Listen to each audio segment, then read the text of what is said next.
सुबह का समय था। जंगल में हर कोई अपनी दिनचर्या में व्यस्त था। पेड़ों पर पक्षी चहचहा रहे थे।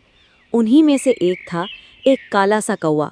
जंगल के पास ही एक सुंदर झील थी, जिसमें एक सफेद और चमकदार हंस बड़ी शांति से तैर कौवे रहा ने जब था। उस हंस को देखा तो वो उसकी सुंदरता से चकित रह गया। उसे अपने काले पंख बड़े साधारण लगे। उसने झील में अपनी परछाई देखी और फिर हंस को देखा। वो उदास हो गया और सोचने लगा, काश मैं भी ऐसा सुंदर होता। कौवे ने ठान लिया, अब वो भी हंस की तरह जीवन जिएगा। वही खाएगा, वही पहनेगा और वही रहेगा। उसने अपने दोस्तों को बताया कि अब वो झील पर जाएगा और हंस की तरह बनेगा। सब पक्षी हैरान रह गए। आसमान में उड़ता कौवा झील की ओर बढ़ रहा था, आत्मविश्वास से भरा हुआ। कौवा झील के किनारे उतरा। हंस ने मुस्कुराते हुए उसका स्वागत किया, लेकिन कौवा दिखावे की कोशिश में जुट गया। कौवा भी पानी में उतरा और हंस की तरह तैरने लगा, लेकिन वो तो बस छींटे उड़ा रहा था। हंस धीरे धीरे कमल की डंठल खा रहा था।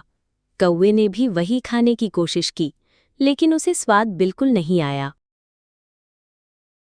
रात हो गई।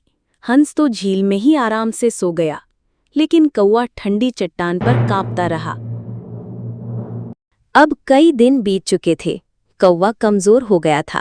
उसे ना अच्छा खाना मिल रहा था, ना आराम।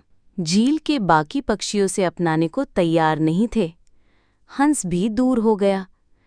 कौवा अब अकेला महसूस करने लगा। एक दिन हंस पास आया और बोला, हर कोई अपनी जगह पर सुंदर होता है। तुम्हें खुद से प्यार करना सीखना होगा। कौवे ने झील में अपनी परछाई देखी। अब उसे समझ आ गया था, वो जैसा है वैसा ही खास है। अब कौवे ने फैसला लिया, वो वापस अपने घर लौटेगा, अपने असली रूप के साथ। कौवा जंगल लौट आया।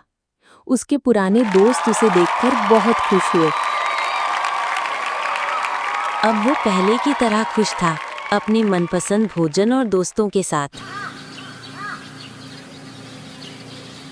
कौवा अब छोटे पक्षियों को समझाता, दूसरों की नकल करने से अपनी पहचान खो बैठते हो। अगर आपको ये कहानी पसंद आई हो तो लाइक, शेयर और सब्सक्राइब जरूर करें। अगली कहानी में फिर मिलेंगे। धन्यवाद।